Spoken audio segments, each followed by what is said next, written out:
urgency message, and quite rightly, as part of COP26.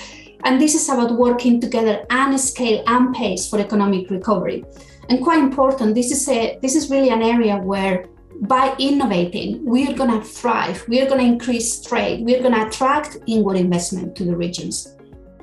During the summit, some common themes emerged from the presentations. Let's hear the highlights. Hydrogen is a robust solution in this energy system, and it will be a balanced mix of blue and green hydrogen production. Offshore hydrogen production is becoming economic once you move to distances further offshore of about 100 kilometers and on a large scale, gigawatt scale, where it could be implemented on platforms but also on energy islands. So our challenge in Australia is to get production of hydrogen under $2, and that's $2 Australian. Once we get that, the actual opportunities for hydrogen really take off. One thing we're also looking to do in Australia is actually bundle up our fantastic technology companies in the hydrogen space and develop a supercluster. And that's where we can really help collaborate and drive new opportunities, helping them export into our traditional export markets, but also into new emerging hydrogen markets in Europe, North America. For green hydrogen, the cost is so closely associated with the production of the electricity. However, areas such as seawater electrolysis can help remove desalination costs, new catalyst materials can increase efficiency, and subsea systems could mitigate the requirement for costly power transmission. One single offshore salt cavern can store up to 8 million tons of CO2 in the pre-salt fields of the Santos Basin. With bioenergy, with carbon capture and storage, with ethanol, we can reduce in up to 5% Brazil's emissions with energy production. Developing the Acorn project based out of St Fergus in northeast Scotland, where a lot of oil and gas pipelines come onto the shore, bringing oil and gas from the North Sea onto the shore, but 3 at least of those now have become vacant with the decrease of oil and gas production. And so the philosophy of the Acorn project is to do the minimum viable project to reuse an existing available pipeline where we know what the pipeline is built, and we know that can be reused at very rapid time with very little expenditure, taking carbon dioxide from the land out to storage in this capped-in sandstone. We're working on bitumen beyond combustion, so converting heavy hydrocarbon molecules into value-added carbon-based products. Instead of burning it for energy, we're working on spinning carbon fiber from asphaltene here in Alberta for use in industrial and consumer products, such as aggregates, composites, and other advanced materials. Into hydrogen and solid carbon without CO2 emission. Why is now the right time to look into this process? Well, recent technological developments that happened really in the last 2 decades have unlocked scalable processes to new forms of solid carbon, such as carbon nanotubes and graphene. So now you have scalable processes that allow you to simultaneously harvest clean hydrogen energy while creating sustainable carbon materials with high use value and low environmental footprint.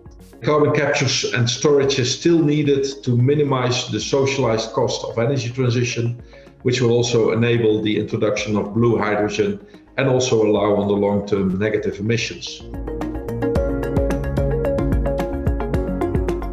There's very large renewable resource across Northern Australia and including in the Northern Territory region, a very large photovoltaic power potential. And there are a number of proposed mega renewable projects under development, one of which is Sun Cable, which is going to be based in the Northern Territory in this sort of area, which is $22 billion investment, 10 gigawatt solar farm scheduled for 2026 to come online. Water for Energy Services, in partnership with SciTech, are studying the feasibility of using floating wind energy to power offshore assets such as mobile offshore drilling units. The project plans to use these units as a test case to identify technology gaps associated with real-world use of floating wind power for offshore assets. And as Jeff noted, the power system in the United States is becoming increasingly dependent on natural gas. So it's important that these compressor stations, which are operated on grid electricity, very large amounts of grid electricity, are able to transmit that gas to the power stations. And so we've been looking at the options for using renewable energy technologies such as solar and wind and others at these sites. And our analysis found that it's very cost effective to have smaller PV sites at these. Standardized UK specific floating offshore wind foundations coupled with innovative mooring systems and cabling solutions will help drive down the cost of floating offshore wind, ensuring that the UK's deep water wind resource can be unlocked. So the UK has a predicted range of exploitable offshore wind in the region of 95 to 250 gigawatts. Similarly, we have large potential tidal resource and a surprisingly high solar resource. Corresponding to this large renewable resource is a great potential for green hydrogen.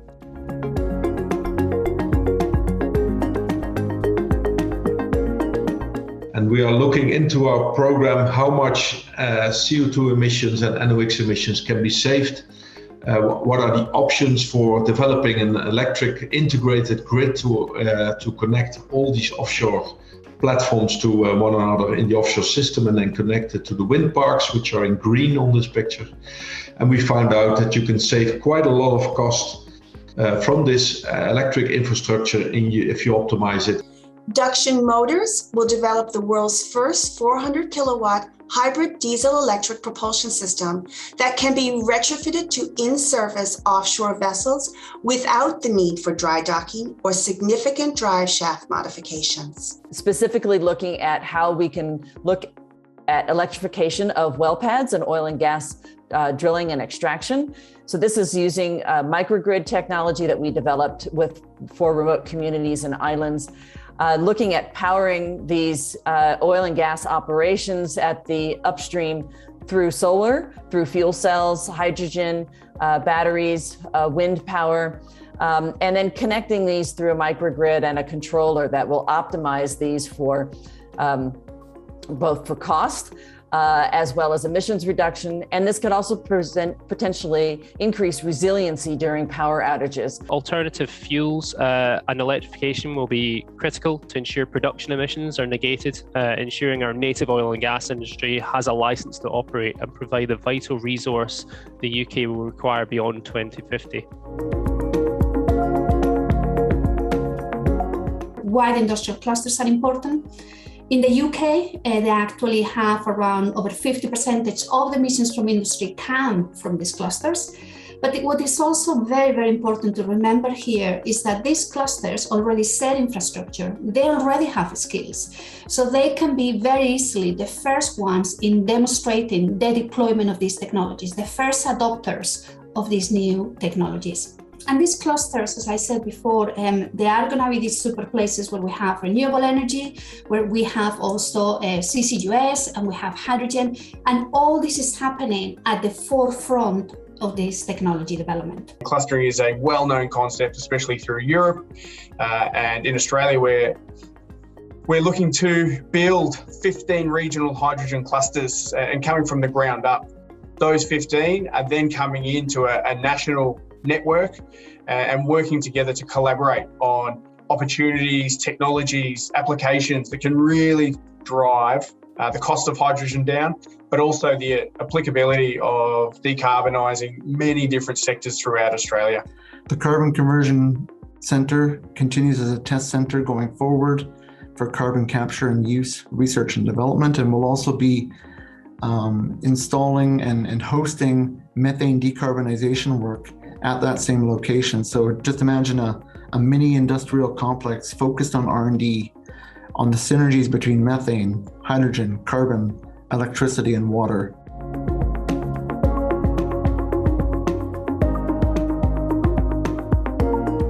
By 2050, we get a real picture of that integrated energy system with much of the oil and gas activity replaced by carbon capture, offshore wind and hydrogen production.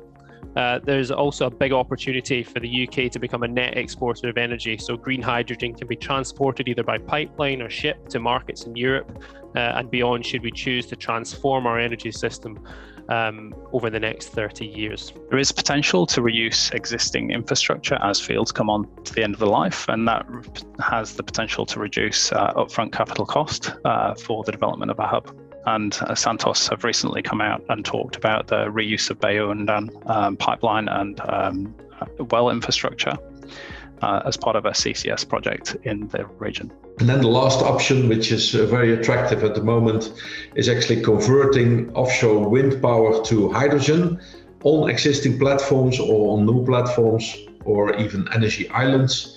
And then all the energy can be transported to shore via pipelines, which can save a lot of costs on transport via power cables and high voltage DC conversion systems. The Poseidon pilot, it's offshore hydrogen production on an existing live oil and gas producing platform of Neptune Energy. And we are feeding green energy from a nearby wind park to the platform, thereby splitting seawater into hydrogen and oxygen. Of course, the seawater is desalinized first, and then the hydrogen is mixed with the natural gas and produced to shore with the natural gas. And this is a small-scale pilot, 1 megawatt, but it's to demonstrate and learn about offshore hydrogen production. To achieve net zero, we will need many solutions. There is no silver bullet solution to this challenge. And in our planning related to net zero, we should maximize synergies with existing energy systems and maintain that value of the investments that have already been made to date.